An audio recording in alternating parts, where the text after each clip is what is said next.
नमः संस्कृताय। सभी मित्रों को मैं आज कादम्बरी का कथामुख लेकर आई हूँ। कुछ मित्रों ने मेरे ने कहा है कि मैम आप कादम्बरी के कथामुख से जो 20 श्लोक हैं उनका अर्थ सहित वाचन करते हुए हमें पढ़ाइए। तो मैं आज कथामुख के श्लोकों का अर्थ सहित वाचन कर रही हूँ। अतः सब इसे देखिए, कुछ भी काम करते समय सुनते रहिए ताकि आपको कानों में कुछ ना कुछ जाता रहे। अब देखिए, शुरू करते हैं। कवि बाण भट्ट हैं कादम्बरी के, और इनके वंश का नाम वत्स वंश है, और वत्स वंश से कुबेर उत्पन्न हुए, कुबेर से फिर पाशुपत हुए, फिर पाशुपत से अर्थपति हुए, अर्थपति से फिर चित्रभानु हुए, और चित्रभानु से बाण भट्ट हुए। जो बाण भट्ट हैं उनके भी भूषण भट्ट हुए, जिनका नाम पुलिन भट्ट या पुलिंद भट्ट मिलता है। इनका निवास स्थान सोन नदी के पास प्रीतिकूट नामक ग्राम वर्तमान में शाहाबाद आरा बिहार में है। राज्य आश्रय सम्राट हर्ष के सभा पंडित थे। पितामह अर्थपति, पिता चित्रभानु, माता राजदेवी, और पत्नी थी इनकी कवि मयूर भट्ट की बहन। पुत्र भूषण भट्ट, पुलीन या पुलिंद भट्ट, बहन मालती, और बाण भट्ट के 2 भाई चित्रसेन और मित्रसेन। बाण ने स्वयं हर्षचरितम में प्रथम 3 उच्छ्वासों तथा कादम्बरी की प्रस्तावना के पद्यों में अपना परिचय दिया है, जिसे हम आज पढ़ेंगे। और आप खुद ही देख लेना कि बाण भट्ट का परिचय ऐसे ही दिया है उन्होंने अपने कादम्बरी के कथामुख में। और इनका जो वंश था वात्सायन वत्सवंश, उपासक ये शिव के शैव के हैं, और बाण की रीति पांचाली रीति है। और बाण की जो बाल्यावस्था में ही बाण की माता का स्वर्गवास हो गया। 14 वर्ष की आयु में बाण के पिता का भी स्वर्गवास हो गया। राजा हर्ष ने इन्हें महान्यम भुजंग बहुत चरित भ्रष्ट कहा। हर्ष का राज्य अभिषेक अक्टूबर 606 ईस्वी में हुआ, और इनकी मृत्यु 648 ईस्वी में हुई। हेनसांग ने 629 से 645 ईस्वी तक भारत भ्रमण किया था, और वह हर्ष के निकट संपर्क में भी आया था। बाण का समय 7वीं शताब्दी ईस्वी का पूर्वार्ध। बाण भट्ट का विवाह महाकवि मयूर भट्ट सूर्य शतकम की रचना की जिन्होंने उनकी बहन से हुआ। बाण की रचनाएं कादम्बरी कथामुख और हर्षचरितम आख्यायिका और चंडी शतकम मुक्तक, मुकुटताड़ितम नाटक, पार्वती परिणय नाटक। हर्षवर्धन के चचेरे भाई कृष्ण के निमंत्रण पर बाण भट्ट हर्ष के राज दरबार में पहुंचे। उपाधियां और इनके वक्ता वस्यवाणी कवि चक्रवर्ती हर्षवर्धन, बाण अस्तु पंचानन श्री चंद्रदेव, बाण पंचबाण अस्तु बाण जयदेव, कविता कामिनी कौतुक जयदेव, गद्य सम्राट बलदेव उपाध्याय, वाणी वाणो बहू गोवर्धनाचार्य, कविता तरुण गहन तरु विहरण मयूरहा, कविता तरु गहन विहरण मयूरहा। ये वामन भट्ट बाण की उक्ति है। कविता कानन केसरी चंद्रदेव, तुरंग बाण आलोचक, बाण कवि नाम इहि चक्रवर्ती, सोढल महान्यम भुजंग हर्षवर्धन। गद्धम कवि नाम निक्सम वदंती, ये आलोचक हैं। बाणोच्छिष्टम जगत सर्वम समालोचकों की है। भट्ट बाणस्य भारतीम गंगा देवी की है। बाणी बाणस्य मधुरशीलस्य धर्मदास की उक्ति है। हर्ष के दरबार में 2 अन्य विद्वान भी थे, मातंग दिवाकर और मयूर भट्ट।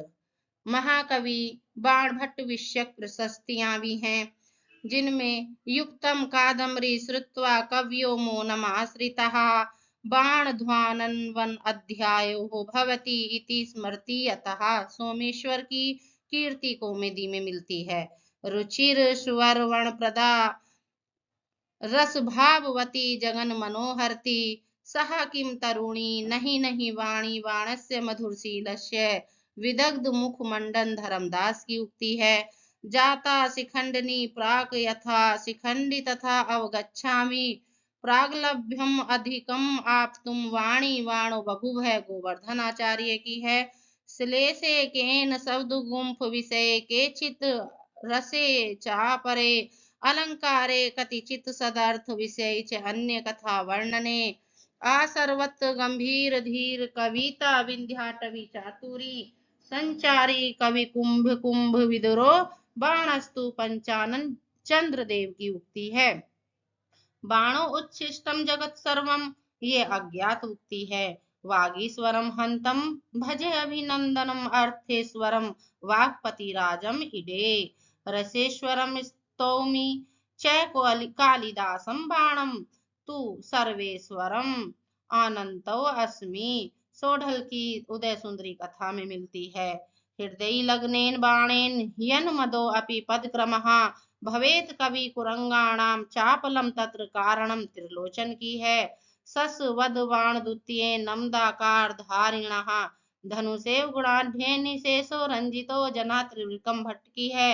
यस्या चोरः चिकुर निकुरः कर्णपूरो मयूरः भासो हासः कवि कुल गुरु कालिदासो विलासः हर्षो हर्षः हृदय वसति पंचबाणस्तु बाणः केशाम नैसा कथ्य कविता कामिनी कौतुकायः जयदेव की प्रश्न राघव में मिलती है। केवलो अपि स्फुरन बाणः करोति विमदान कवीन किम पुनः क्लिप्त संधाना पुलेन्द्र कृत सन्निधि धनपाल तिलक मंजरी में मिलती है। बाणी पाणी परामृष्ट वीणा निक्वाण हारिणीम भावयन्ति कथम वान्ये भट्टबाणस्य भारतीम गंगा देवी की उक्ति है। सुबंधु बाण भटश्च कविराज इति त्रयः वक्रोक्ति मार्ग निपुणः चतुर्थो विद्यते नवा कविराज राघव पांडवीय की है। दंडिनी उपस्थिते सद्य कवीनाम कंपितम मनः प्रविष्टे तु अंतरे बाणे कंठे वागेव रुध्यते हरिहर की है। कादम्बरी सहोदर्या सुधया वैबुधे हृदयी हर्षाख्यायी कया ख्यातिम बाणो अवधिरिव लब्धवान धनपाल तिलक मंजरी की है। शब्दार्थो समो गुंफा पांचाली रीति उच्यते शिलाभु भट्टारी कहा वाची वाणोक्तिषु च सह यदि भोज सरस्वती कंठाभरण में मिलती है। प्रति कवि भेदन बाणः कविता तात गहन विहरण मयूरः स हृदय लोक सुबंधु जयति श्री भट्ट बाण कविराज वामन भट्ट बाण की है। बाणस्य हर्षचरिते निशिताम उदीक्ष्य शक्ति न को अत्र कविताश्रमदम त्यजन्ति सोढल की है। सहर्ष चरिता रवधात अद्भुतम कादम्बरी कथा बाणस्य गण्यायेव स्वच्छंदा भ्रमृति छितौ राजशेखर की है। परिशीलित एव सरसम कविराज भौर्भि अत्र वाग्देवी बाणेन तु वैजाति आत्त कथयति नामेव वाणी इति विश्वेश्वर पांडे की है। कादम्बरी रस भरेण समस्तः इव मत्तो न किंचित अपि चेतयते जनो अयम ये भूषण भट्ट की है। कादम्बरी रस ज्ञानम आहारोपि न रोचते अज्ञात की है। नृत्यति यत रसानायाम वेदोन्मुख लासिका वाणी पार्वती परिणय की है। द्विजेन तेना छतकंठ कौंठया महामनोमोह मलीम असंदया अलब्ध वैदग्ध विलास मुग्धया धिया निवध्यमति द्वयी कथा कादम्बरी कथा मुख की है। स्वयं बाण ने लिखा है ये। या दृग गद विधो बाण पद बंधे अपि तादृशा ये भोजराज की है। अतः बाण भट्ट का संक्षिप्त परिचय हुआ और ये हमने सर्वज्ञ सर की बुक से साहित्यम संस्कृत साहित्यम से आपको सुनाया है। अब हम आपको 10 श्लोक शुरू के अर्थ सहित सुनाते हैं।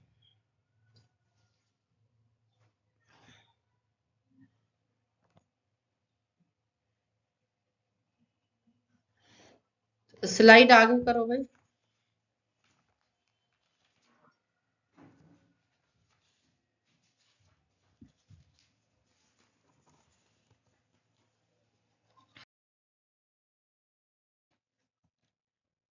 तो चलिए शुरू करते हैं मंगलाचरण से। सॉरी।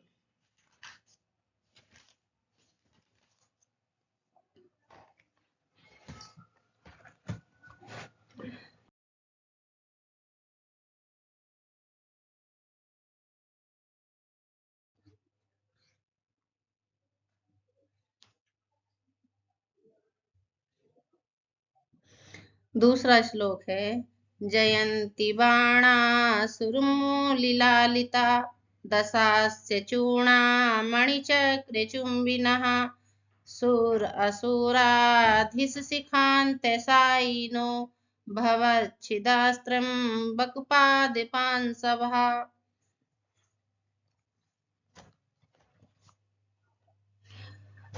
बाणासुरमौलिलालितः दशास्य चूड़ामणि चक्र चुंबिना सुर असुराधीश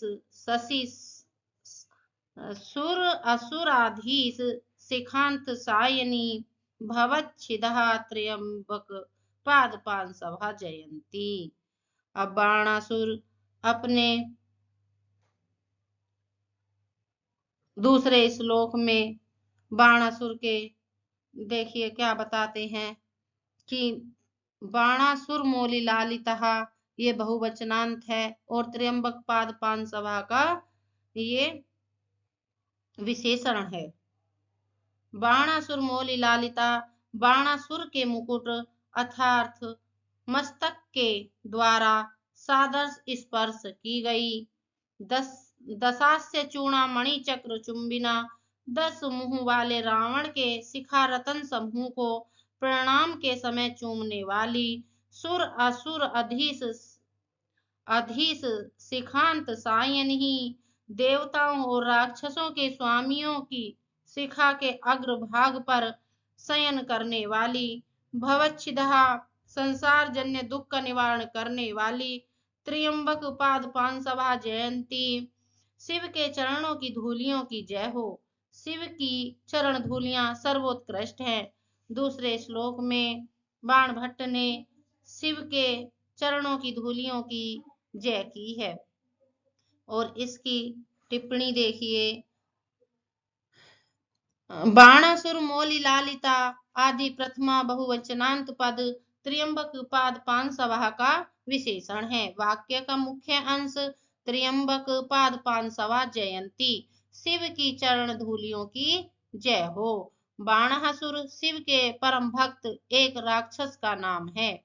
अस्य माने मुख, अस्य माने मुख, दशास्य 10 अस्यानि मुखानि यस्य सह दशास्य रावणः बहुव्रीहि समास 10 मुंह वाला थार्थ रावण।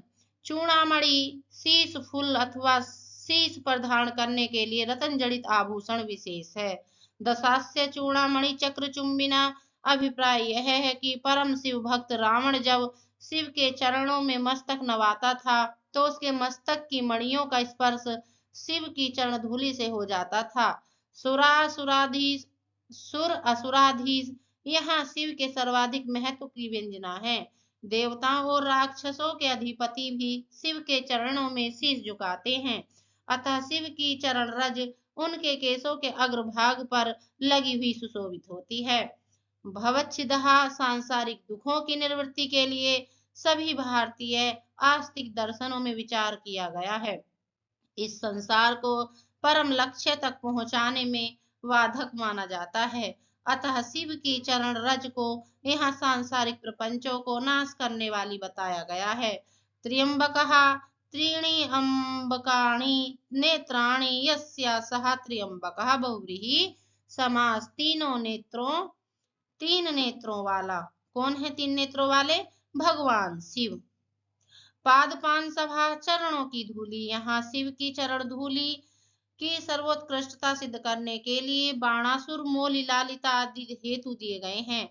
अतः यहाँ समुच्चय अलंकार है। प्रत्येक चरण में अनुप्रास का सौंदर्य दर्शनीय है। दोनों अलंकारों के परस्पर निरपेक्ष होने के कारण समसृष्टि भी है। अब देखिए तीसरा श्लोक करते हैं। जयति उपेन्द्रः सचकार दूरतो विभत्सयायः क्षणलब्धलक्षयः दृशे विकोपारुणया रिपो उरः स्वयं भवात् भिन्नम इव अस्रपाटलम। इसमें इंद्र के छोटे भाई विष्णु की जय की गई है तीसरे श्लोक में। यह माने जो नरसिंह रूपधारी विष्णु भगवान है, विभत्सया जो जिस विष्णु के नरसिंह अवतार ने विभत्सया माने विदीर्ण करने की इच्छा से क्षण लब्ध लक्ष्य क्षण मात्र के लिए लक्ष्य को प्राप्त कर लेने वाली तथा कोप अरुणया क्रोध के कारण लाल हुई अपनी दृष्टि मात्र से इव भयात मानो डर के कारण स्वयं भिन्नम अपने आप विदीर्ण हुए। इव माने समान रिपो उर जो शत्रु के वक्ष स्थल को दूर से ही दूरतः माने दूर से ही अश्रुपाटलम रक्त का लाल बना दिया है। चकाहरा सह उपेंद्र जयति उस विष्णु की जय हो। और इसकी टिप्पणी देखिए। इस श्लोक में भगवान विष्णु के नरसिंह अवतार रूप का वर्णन है। नरसिंह की क्रोधपूर्ण दृष्टि पड़ने मात्र से भयभीत हुए शक्तिशाली दैत्य हिरण्यकशिपु का भी वक्षस्थल स्वयं विदीर्ण हो गया था। इसमें भगवान विष्णु के प्रजापति आस्य की व्यंजकता कराई गई है, प्रतापातिस्य की व्यंजकता कराई गई है। विभत्सया भेदनी की इच्छा से भिदिर विदारणे अर्थ में धातु का सन्नत रूप है। स्त्रीत्व घोत्यक टाप प्रत्यक्ष होकर विभत्सा बनता है। उसका तृतीय एक वचन में रूप विभित्सया क्षण लब्ध लक्ष्य और कोप अरुणया ये दोनों तिथ्यांत पद दृशा के विशेषण हैं। क्षण लब्ध लक्ष्य लक्षणम लब्धम लक्ष्यम यया सह क्षण लब्ध लक्ष्य बहुव्रीहि समास है। कोप अरुण्या कोपेन अरुणः कोपारुणः तृतीय तत्पुरुष समास है। भयातु स्वयं पे भिन्नम इव यहाँ कवि ने अपेक्षा की है कि हिरण्यकशिपु का वक्ष स्थल भगवान की क्रोधपूर्ण दृष्टि से नहीं अपितु उनके भय से स्वयं ही विदीर्ण हो गया। अस्त्रपाटलम अश्वत्थपाटलम अस्त्रपाटलम रक्त के समान पाटल वर्ण पाटल शब्द पीलापन लिए हुए रक्त वर्ण तथा गुलाबी रंग के अर्थ में प्रयुक्त होता है। चकार क्री धातु लिट लकार प्रथम पुरुष एक वचन का क्रियापद है। उपेंद्र इंद्र के छोटे भाई विष्णु भगवान को उपेंद्र कहा जाता है। अब देखिए श्लोक संख्या 4। श्लोक संख्या 4 में जो बाण भट्ट अपने गुरु भत्सु हैं उनकी जय करते हैं। नमामि भत्सो चरणम भुजद्वयम सशेखरैर्मोखरिभिकृताचनं समस्ते सामंत किरीट वेदिकः विटंकपीठोत्लुण्ठित अरुणांगुलिः। सशेखरै मुकुट रूपधारी मुकुटधारी सशेखरै मुकुट के सहित मोखरी भी मोखरी वंशीय राजाओं के द्वारा कृताचनम माने पूजा किए गए समस्त सामंत समस्त माने सभी सामंत माने जो छोटे छोटे राजाएं होते हैं उनका एक राजा होता है मोखरी वंश का और जो समंत है वो छोटे छोटे राजाओं के जो छोटे छोटे राजाएं होते हैं उनके लिए आया है सामंत। समस्त सामंतों के मुकुट रूपी किरीट वेदिका विटंग कपी कहाँ गया भाई विटंक पीठोत लुंठिता अरुण अंगुली जो सामंतों के मुकुट रूपी वेदिस के उन्नत भाग रूप चरण पीठ पर घर्षण करने से रगड़ने के कारण जिस चरण युगल 2 चरणों के लिए आया है चरणाम्बुजे तो जो चरणम्बुज द्वयम तो जो चरण युगल की उंगलियां लाल हो गईं भत्सु नामक भत्सो चरण अंबुज द्वयम नमामि, तो भत्सु नामक गुरु के उस चरण कमल युगल को मैं नमस्कार करता हूँ। यहाँ बाणभट्ट बता रहे हैं कि हमारे जो गुरु थे वो कैसे थे, तो वो मोखरी वंश के राजाओं के पूजनीय थे, गुरु थे उनके। और जो मोखरी वंश था वो कैसा था, जो मोखरी वंश का राजा बनता था, राजा था, तो वो कैसा था, वो आसपास के इलाके के जो छोटे छोटे राजाओं के, बहुत सारे राजा हुए थे आसपास के छोटे, उन सब का राजा था सब। अब इसकी टिप्पणी देख लिए। मोखरी बाणभट्ट के समय के एक राजवंश का नाम था। समस्त अंगुली, यह समस्त पद चरण अंबुज द्वयम का विशेषण है। यहाँ भत्सु को शीश नवाने वाले समस्त सामंतों ने मुकुटों को वेदी चबूतरा रूप परिकृत भूमि बताया गया है। विटंक शब्द को दो अर्थ हो सकते हैं, बीच का ऊंचा स्थान और कबूतरों आदि के बैठने के लिए लकड़ी आदि गाड़ का बनाया गया ऊंचा स्थान। अब यहाँ बाणभट्ट ने बताया कि हमारे जो गुरु थे उनके चरणों में आके जैसे ही सब मुकुट के सहित चरणों में नमस्कार करते थे, सिर झुकाते थे, तो उनके मुकुट से जो मणि वगैरह लगी रहती थी, उनमें जो लगे रहते थे स्टोन वगैरह, उनसे उनके पैरों की उंगलियों के, दोनों पैरों की उंगलियों में रगड़ने से, घर्षण होने से लाल हो गए थे, यानी कि खून उतर आया था, रगड़ रगड़ के लाल हो गए थे, इस तरह का था। अब अगला 5वां श्लोक देखिए। अकारण आविष्कृत व्यर्थ दारुणात् असज्जनात् कस्य भयं न जायते विषम महाहेरिव्यस्य दुर्वचा सुदुसहं सन्निहितं सदा मुखे।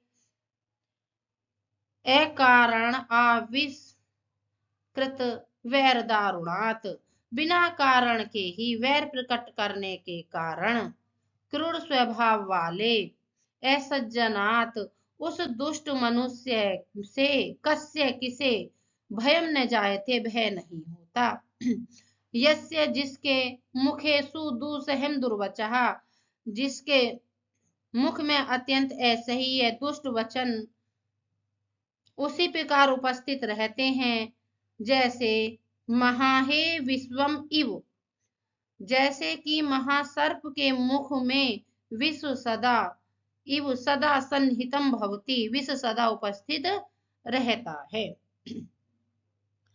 अकारण आविष्कृत, भाव यह है कि दुष्ट लोग बिना किसी कारण के ही सज्जनों की निंदा आदि करके उनके प्रति वैर प्रकट किया करते हैं। दारुणात, क्रूर निर्दय से, यहाँ समस्य पद असज्जनात पद का विशेषण है। असज्जनात भय और रक्षार्थ वाली धातुओं और शब्दों के योग में जिससे भय होता हो, उसमें पंचमी भक्ति का होने का नियम है। भीत्रार्थानाम भय हेतु से पंचमी, यहाँ भी असज्जन के द्वारा भय होने का कथन है। यह कहीं असज्जन भय का हेतु है, अतः उसमें पंचमी विभक्ति हुई है। महाहे, महान चासो अहि च महाहि, तस्य कर्मधारय समास है। यह दुष्ट मनुष्य की महासर्प के साथ, यहाँ दुष्ट मनुष्य की महासर्प के साथ समानता प्रदर्शित की गई है, अतः उपमा अलंकार की सुंदर योजना है। अब अगला 6वां श्लोक देखिए। कटु क्रवंतो मलदायका खलः तुदंती तुदंती अलम बंधन श्रृंखला इव मनस्तु साधु ध्वनि भी पदे पदे हरन्ति संतो मणिनपुरः इव।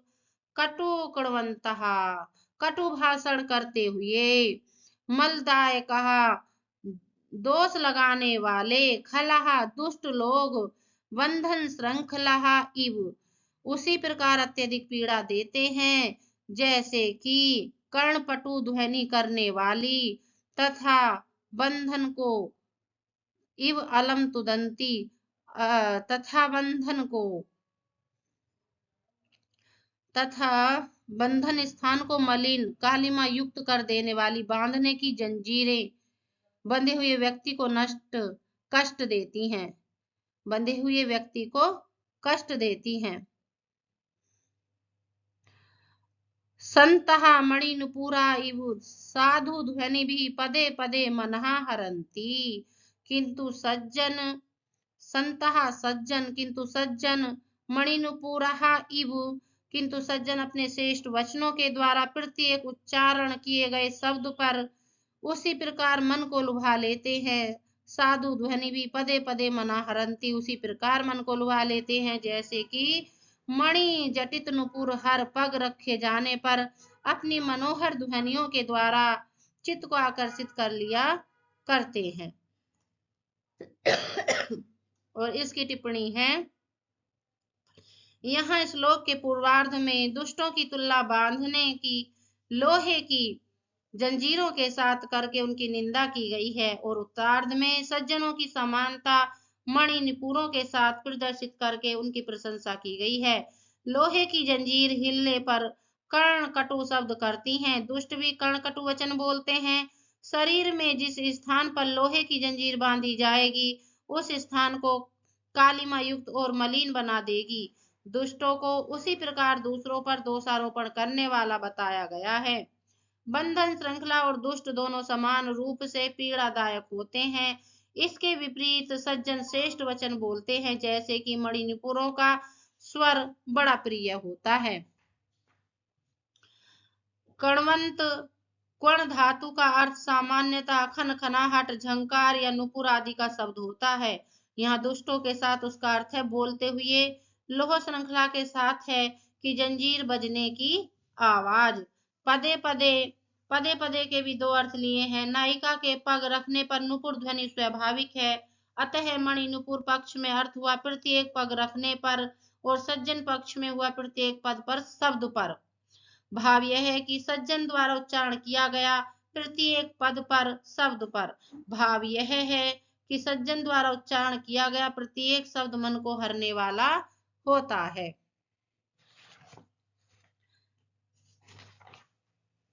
इस श्लोक में उपमा अलंकार का सौंदर्य तथा कवि द्वारा द्व्यर्थक पदों की योजना बहुत उत्तम बन पड़ी है। अब अगला 7वां श्लोक देखिए।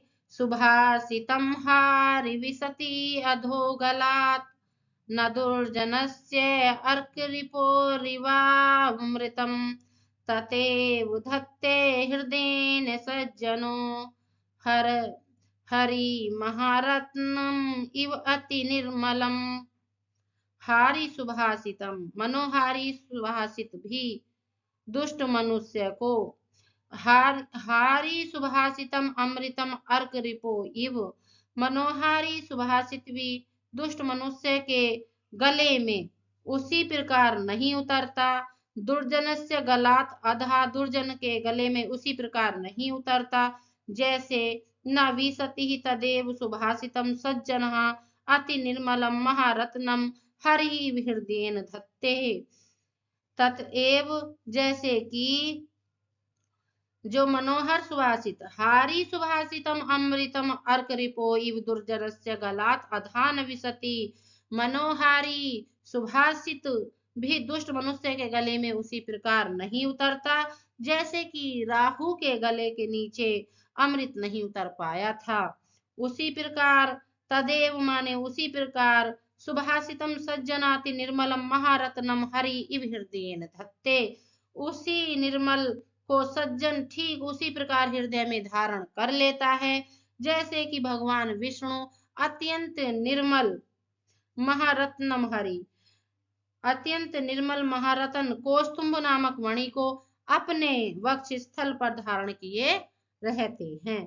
और इसकी टिप्पणी देखिए। हारी हर धातु से घ प्रत्यय हा रहा और इन्हीं प्रत्यय लग के हारी, हरण करने वाला मनोहर। सुभाषितम सुष्ठु भाषितम, सुभाषितम सूक्ति सुंदर तथा श्रेष्ठ काव्य आदि। अर्करिपो सूर्य के शत्रु के राहु का देवताओं की पंक्ति में छल पूर्वक बैठकर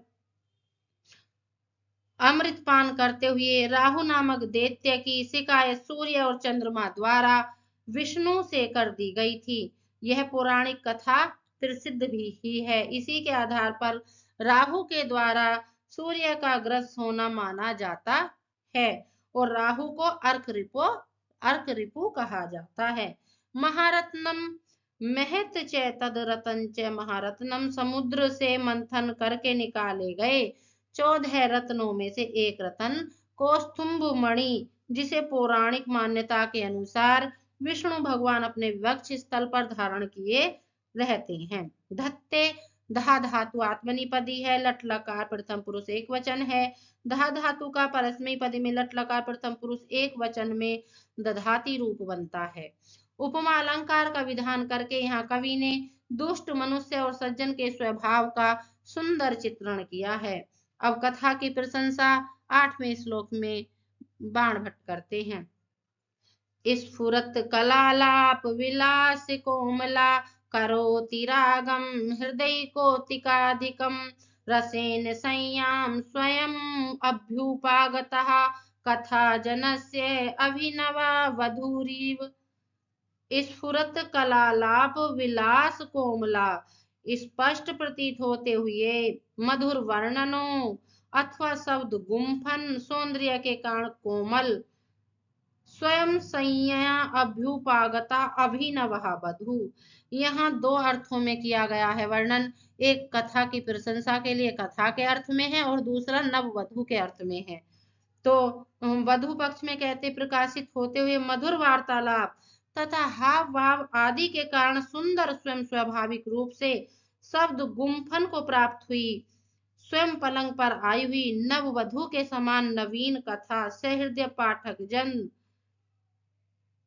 इव कथा जनस्य हृदय रसेन कौतुकाधिकम रागम करोति। जन वधु में प्रेमी जन के हृदय में सिंगारिक आदि काव्य रस के द्वारा वधु पक्ष में प्रेम तथा आनंद के द्वारा अत्यधिक कौतूहल पूर्ण अनुराग उत्पन्न कर देती है।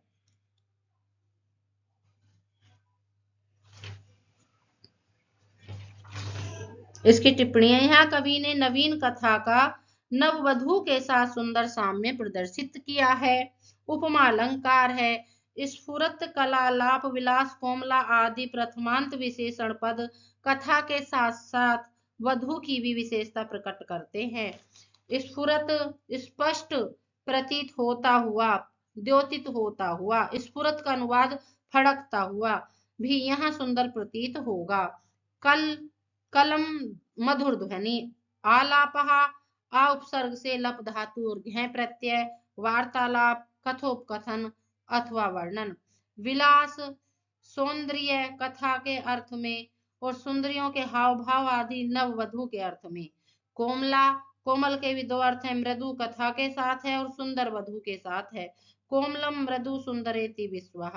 अभ्युपागतः अभि उपसर्ग उप उपसर्ग आ उपसर्ग गम धातु कट प्रत्यय टाप प्रत्यय निकट आई हुई।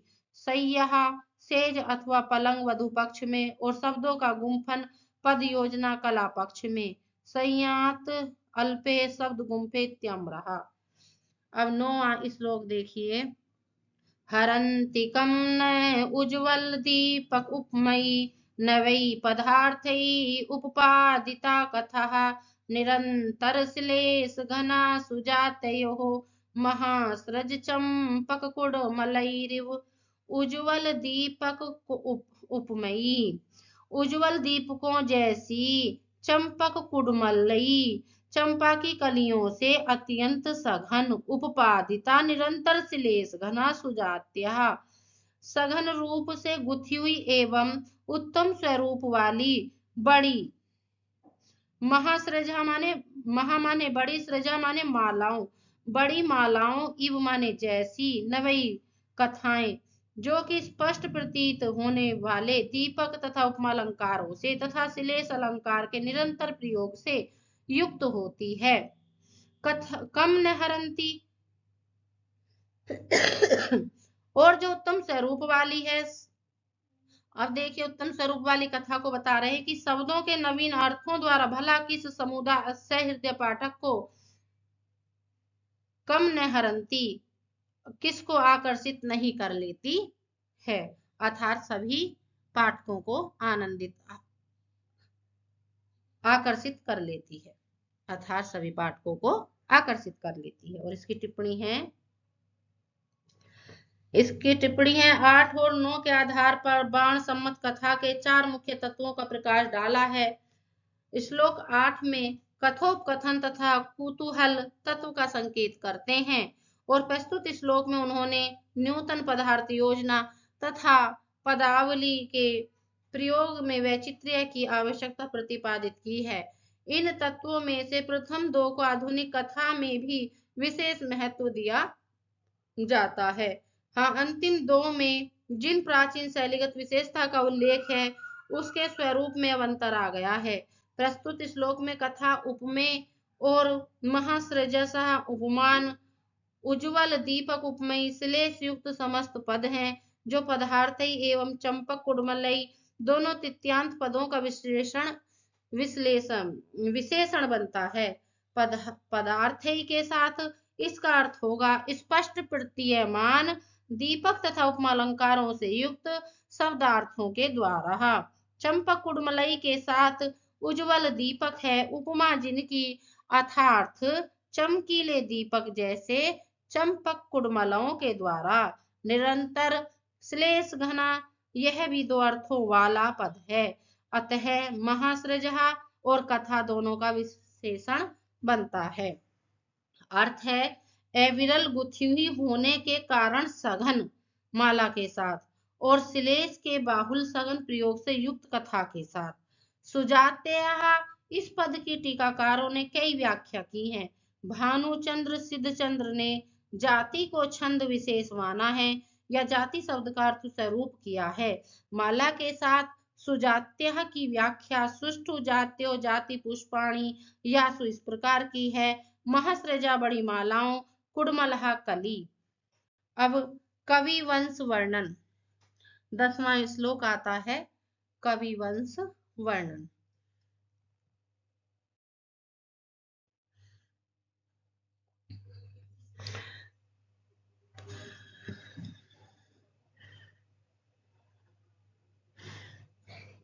बभूव वात्स्यायन वंश संभवो द्विजो जगत गीत गुणो अग्रणी सताम अनेक गुप्तार्चित पाद पंकजः कुबेर नामांस इव स्वयंभुवः। वात्स्यायन वंश संभवः, जो वात्स्यायन वंश में उत्पन्न हुए। वात्स्यायन वंश में उत्पन्न कौन उत्पन्न हुए हैं? तो कुबेर उत्पन्न हुए थे, उनका नाम भी बता रहे हैं। जगत गीत गुणः, वात्स्यायन वंश संभवा जगत गीत गुणः सताम अग्रणी अनेक गुप्ताचित पाद पंकजः स्वयंभुवः अंश इव कुबेर नामना द्विजः बभूवः। वात्स्यायन वंश संभवा, वात्स्यायन वंश में उत्पन्न कुबेर नामक द्विजम एक ब्राह्मण हुए जिनके जगत गीत गुण संसार भर में गाए जाते थे। सताम अग्रणी, जो सज्जनों में अग्रणी थे, आगे थे।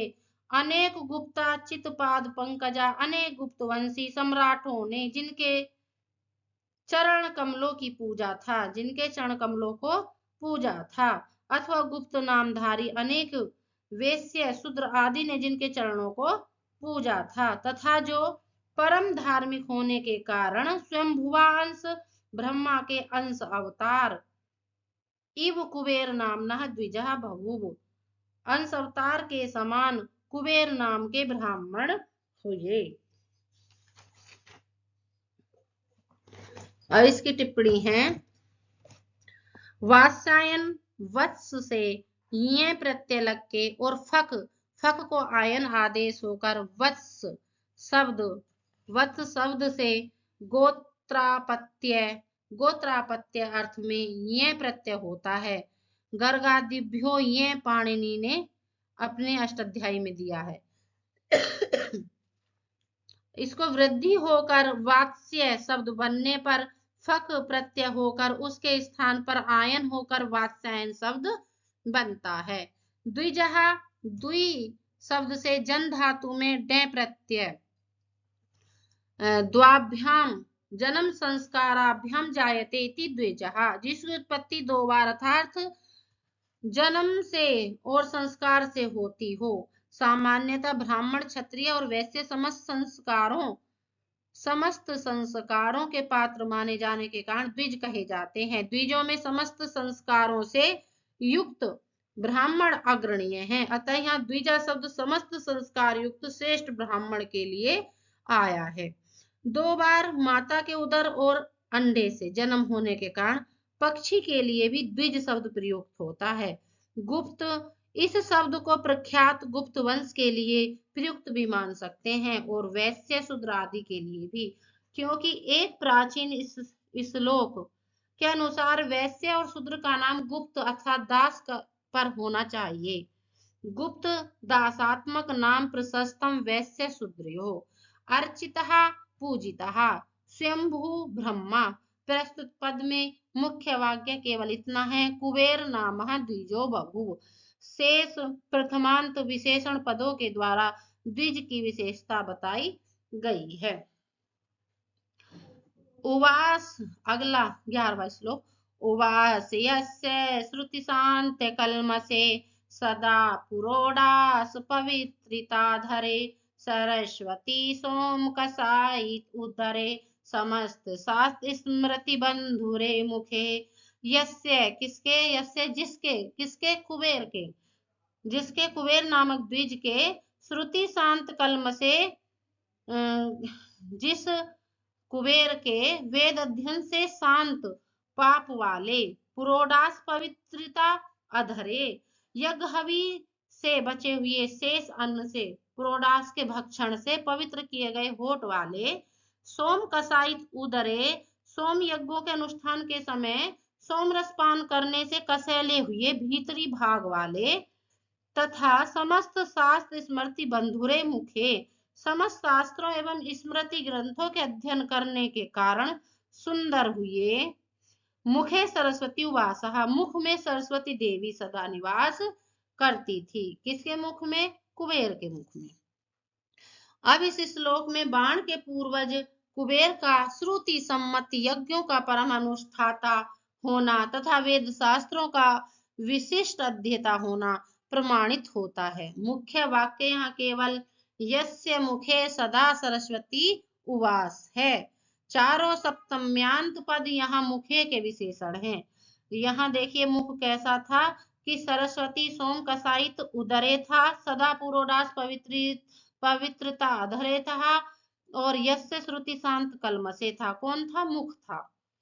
तो उसी के यहाँ सब विशेषण हैं। सदा शब्द का अन्वय यहाँ पुरोडास भक्षण और वेद अध्ययन दोनों के साथ हो सकता है। कल्मसः पापः पापम किल्विषम कल्मसम इत्यम्रः। पुरोडासः यज्ञ में देवताओं के लिए हवि दिया जाने वाला एक विशेष खाद्य पदार्थ। पुरोडास चावल के आटे की टिक्कियों के रूप में भी होता था, जिसे कपाल में संस्कृत किया जाता था, पकाया जाता था। सोम कसायित उदरे है, सोम रस से कसैले हुए भीतरी भाग वाले। सोम एक विशेष लता का नाम है जिसके शक्तिवर्धक रस के पान किए जाने का वैदिक वाङ्मय में प्रचुरता से उल्लेख मिलता है। उदर शब्द का साधारण अर्थ पेट है, किंतु यहाँ भीतरी भाग के अर्थ में प्रयुक्त हुआ है। बंधुर मनोहर और सुंदर, बंधुर अनेकार्थक शब्द है। ऊंचा, नीचा, टेढ़ा, अनिष्टकर, उपद्रवी आदि अनेक अर्थ में होते हैं, किंतु यहाँ प्रसंगानुकूल अर्थ मनोहर या सुंदर ही है। उवास वस धातु लिट लकार प्रथम पुरुष एक वचन रहती थी। अब श्लोक संख्या 12। जगु गृहे अभ्यस्त समस्त वाग्मयी संसारिके पंजरवर्ती भी सुकई निगृह्यमाणा वटवा पदे पदे यजुंसि सामानिचयस्य संकितः। यस्य गृहे जिसके घर में, जिसके किसमें, कुबेर पंडित के घर में। अभ्यस्त समक्त वाग्मयी, अभ्यस्त समस्त वांग्मयी, संपूर्ण शास्त्रों का अभ्यास किए हुए सारिकाएं मैनाओं सहित पंजरवर्ती भी पिंजरों में स्थित सुकई तोतों के द्वारा पदे पदे पद पद पर पाठ करने वाले निगृह्यमाण संकिता वटवः यजुंसी सामानी च जगु। पाठ करने वाले टोके जाते हुए अतएव शंका युक्त हुए ब्रह्मचारी गण यजुर्वेद सामवेद का गान करते हुए यजुर्वेद और सामवेद का गान करते थे। कौन करते थे? देखिए यहाँ बाणभट्ट बता रहे हैं कि जो ब्रह्मचारी वटु थे, जो वहां पे वेदों का जो गान करते थे, अगर वो कहीं पे कोई गलती कर देते थे तो जो कुबेर के घर में रह रहे थे तोते और मैनाएं, वो उन्हें टोक देती थी कि आपने यहाँ गलती कर दी, उसका बार बार उच्चारण कर देती थी, तो उनकी गलती उजागर हो जाती थी। सबको पता चल जाता था कि ये वटु अभी गलत वाचन कर रहे हैं, गलत पढ़ रहे हैं। कुबेर पंडित के विशिष्ट पांडित्य का यहाँ विचित्र रीति से वर्णन किया गया है। जिस पंडित के घर के पालतू तोते भी छात्रों की वेद पाठ संबंधी अशुद्धियों को जानने का सामर्थ्य रखते थे, उस गृह स्वामी पंडित की विद्वता तो सचमुच अद्वितीय होगी। इस प्रकार कुबेर के विशेष पांडित्य की व्यंजना करना ही यहाँ कवि का लक्ष्य है। वांग्मय वाच धनमयट वांग्मय शब्द सामान्यतः साहित्य या अंग्रेजी शब्द लिटरेचर के अर्थ में प्रयुक्त होता है। सारिकाओं मैनाओं सहित सुकों के द्वारा निगृह्यमाण निउपसर्ग गृह धातु लेप और सारच प्रत्यय निग्रह शब्द रोकथाम और डांट फटकार दोनों के अर्थ में है। भानुचंद और सिद्धचंद सिद्धचंद ने इसको द्वितीय अर्थ में लेते हुए उसकी व्याख्या निर्भत्सर्य माना की है, किंतु पंडित सुख सारिकाओं द्वारा शुद्ध मंत्र पाठ करते हुए छात्रों को टोके जाने का अर्थ भी यहाँ अधिक उपयुक्त प्रतीत होता है। वटवा शिष्य के रूप में रहने वाले ब्रह्मचारी लोग जगहु गई धातु से लिट लकार प्रथम पुरुष बहुवचन में गाते थे। अब 13वां श्लोक देखिए। हिरण्यगर्भो भुवनांडकादिव छपाकराजीर्णम जीर्णा अहा नहीं हुआ। हिरण्यगर्भो भुवनांडकादिव छपाकराजीर्णम अमहावादिव अभूत सुपर्णो विनीतो दरादिव द्विजन्मनाम अर्थ पति पतिस्तथा। भुवनांडकात ब्रह्मांड से जिस ब्रह्मज्ञानियों के अधीश्वर ब्रह्मा उत्पन्न हुए, हिरण्यगर्भ उत्पन्न हुए, ब्रह्मा उत्पन्न हुए, क्षीर महारणवात छपाकर क्षीर सागर से क्षीर महासागर से जैसे द्विजराज चंद्रमा की उत्पत्ति हुई। विनतोदरात सुपर्णः और विनीता की कोख से जैसे पक्षीराज गरुड़ का जन्म हुआ। इव तथा द्विजन्मनाम पति अर्थपति अभूत, उसी प्रकार उन कुबेर से ब्राह्मण श्रेष्ठ अर्थपति उत्पन्न हुए। भुवनांडकात भुवन के गोले अर्थात ब्रह्मांड से भुवन या लोक सामान्यतः 3 माने जाते हैं, स्वर्ग पृथ्वी और पाताल। एक वर्गीकरण के अनुसार 14 लोक या भुवन माने जाते हैं। इनमें 7 उधर्व लोक हैं और 7 अधालोक है। तो उधर्व लोक हैं भुहु भुवाहा स्वर महा जन मह जन तप और सत्यलोक। 7 अधलोक हैं अतल वितल सुतल रसातल तलातल महातल और पाताल। हिरण्यगर्भः ब्रह्मा सुपर्णा अंड से ब्रह्मास की उत्पत्ति मानी जाने के कारण ब्रह्मा को यह नाम दिया गया। क्षीर महारणवात छपाकर पौराणिक मान्यताओं के अनुसार समुद्र मंथन से निकले गए 14 रत्नों में से चंद्रमा भी एक था, उसी का उल्लेख है। छपाकर छपः रजनीम करोति इति रात्रि को जन्म देने वाला चंद्रमा सुपर्णः शोभनानि पर्णानि छंदानि यस्य स सुंदर पंखों वाला गरुड़ पक्षी। द्विजन्मनान पति ही इस पद को हिरण्यगर्भ छपाकर तथा सुपर्ण तीनों के विशेषण रूप में माना जाता है। इन तीनों विशेषों के साथ अर्थ क्रमशः ब्रह्मज्ञानियों के अधीश्वर, ब्राह्मणों का स्वामी तथा पक्षियों का स्वामी होगा। यहाँ भुवरांडकात, क्षीर महारणवात तथा विनतोदरात में पंचमी का प्रयोग पाणिनि सूत्र भुवा प्रभवः के अनुसार हुआ है। इस सूत्र के अनुसार भू धातु के कर्ता के उत्पत्ति स्थान के अपादान होने का नियम है। अपादान में पंचमी विभक्ति होती है। उपयुक्त प्रयोग अभूत क्रिया के कर्ता के उत्पत्ति स्थान है। भुवनांडकात हिरण्यगर्भ कर्ता का, क्षीर मदारणवात छपा करह कर्ता का और विनोदरात सुपर्णा कर्ता का उत्पत्ति स्थान है। अतः उत्पत्ति स्थान की अपादान संज्ञा होकर पंचमी विभक्ति हुई है। अब श्लोक संख्या 14।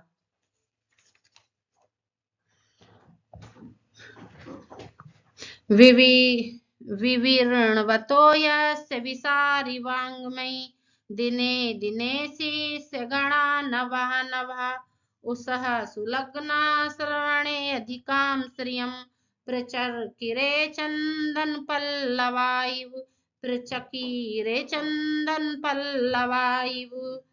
दिने दिने प्रतिदिन, उषसु उषा काल में, विसारी विस्तृत, वाङ्मय वाग्मय, विवरणवत व्याख्या करते हुए, यस्य जिस अर्थपति के, नवा नवा नए नए, शिष्यगण उनका व्याख्यान सुनने में, चंदन पल्लवः इव श्रवणे लग्नाधिकाम श्रीः प्रचकिरे, शिष्यगण उसका व्याख्यान सुनने में तत्पर होकर उसी प्रकार अधिक शोभा को बढ़ाते थे, जिस प्रकार किसी सुंदरी के कानों में धारण किए गए चंदन पल्लव, न्यूतन नए नए चंदन पल्लव अधिक शोभा वृद्धि करते हैं। इसकी टिप्पणी है, विवरणवतः व्याख्या करके पाठ्य विषय का अर्थ स्पष्ट करते हुए, विसारी ही वि उपसर्ग सुधातु निनि प्रत्यय विसरणशील फैलाने वाला, विस्तृत करने वाला। श्रवण ही लगना, इसके दो अर्थ है, शिष्यगण के साथ सुनने में लगे हुए तत्पर, और चंदन पल्लव के साथ कान में धारण किए गए। उषसु, इनका अन्वय शिष्यगण और चंदन पल्लव के साथ भी किया जा सकता है। अन्वय इस प्रकार होगा, उषसु श्रवणे लग्नः, उषा काल में गुरु का उपदेश सुनने में तत्पर शिष्यगण, और सवेरे के समय कान में धारण किए गए चंदन पल्लव। दूसरा अर्थ होगा, सवेरे के समय कान में धारण किए गए चंदन पल्लव। प्रचकिरे है, प्र उपसर्ग क्री धातु लिट लकार प्रथम पुरुष बहुवचन विस्तार किया बढ़ाया। यह शिष्यगण उपमेय साम्य चंदन पल्लव उपमान के साथ प्रदर्शित किया गया था। यह उपमा अलंकार है। 15वां श्लोक देखिए, विधान संपादित दान शोभितै स्फुरन् महावीर सनाथ मूर्ति भी मखै असंख्यै रजत सुरालयम सुखेन योयूप करई गजैरिवु। या माने जिस अर्थपति ने विधान संपादित दान शोभितई, वेदोक्त विधि पूर्वक दिए गए दानों से सुशोभित, स्फुरन महावीर सनाथ मूर्ति भी, दे दीप्यमान यज्ञ अग्नि से युक्त स्वरूप वाले, तथा यूप करई गजई इव असंख्य मखे, यज्ञ स्तंभ रूप हाथों वाले असंख्य यज्ञों के द्वारा स्वर्ग को उसी प्रकार सरलता से जीत लिया, जिस प्रकार सुखेन सुराल्यम अजयत, अजयत माने जीत लिया, सुराल्यम माने स्वर्ग को उसी प्रकार जीत लिया, जैसे जिस प्रकार मद जल को प्रकट करने के लिए हाथी को दिए गए भक्ष्य विशेष विधान द्वारा निकाले हुए मद जल दान से सुशोभित, फड़कते हुए बड़े बड़े वीरों से युक्त शरीर वाले, स्तंभ जैसे सूंड वाले हाथियों के द्वारा कोई राजा स्वर्ग को सरलता पूर्वक जीत ले। और इसकी टिप्पणी है कि विधान संपादितः, यहाँ विधान शब्द के दो अर्थ हैं। एक तो है यज्ञ पक्ष में वेद प्रतिपादिता नियम, और दूसरा है गज पक्ष में हाथी के मद जल के आविर्भाव के लिए उसे दिया जाने वाला एक विशेष खाद्य पदार्थ। द्वितीय अर्थ के समर्थन में सिद्ध चंद्र भानुचंद्र ने माघ काव्य से विधान पिंडा स्नेह श्रुति सनपित बाहुरिभा द्विराज संपंक्ति उद्धृत की है। दान, दान किसी को धन आदि देना, और दूसरा दान का अर्थ है हाथी अर्थ में मद जल। विधान संपादिता आदि तृतीयांत पद मखई गजई दोनों के विशेषण हैं। स्फुरत, स्फुरन महावीर सनाथ मूर्ति भी, स्फुरत प्रज्वलित यज्ञ अग्नि से युक्त स्वरूप वाले यज्ञों के द्वारा और युद्ध उत्साह के कारण फड़कते हुए बड़े वीरों से युक्त शरीर वाले हाथियों के द्वारा। महावीर बड़े वीर, यज्ञ अग्नि, दो अर्थ है महावीर के भी, बड़े वीर और यज्ञ अग्नि। मखई यज्ञों के द्वारा, सुराल्य देवताओं का घर स्वर्ग, यूपकरई यूपा इव कराते सामते तथा भूतई। मखई यज्ञ स्तंभ ही जिनके हाथ हैं, यज्ञ स्तंभी जिनके हाथ हैं, और यज्ञ पक्ष में है ये। यूपहा इव करहा सुंड दंडा ये सामते तथा विधई गजई, यज्ञ स्तंभों जैसे विशाल जिनके सूंड है ऐसे हाथी।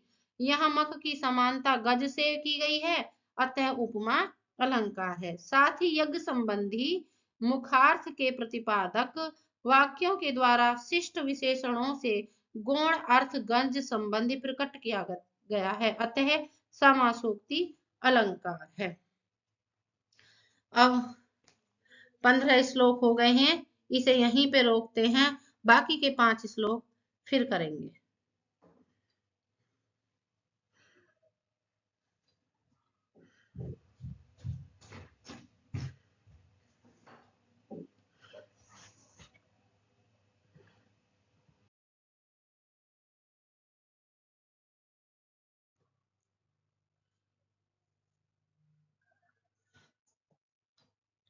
दूसरा श्लोक,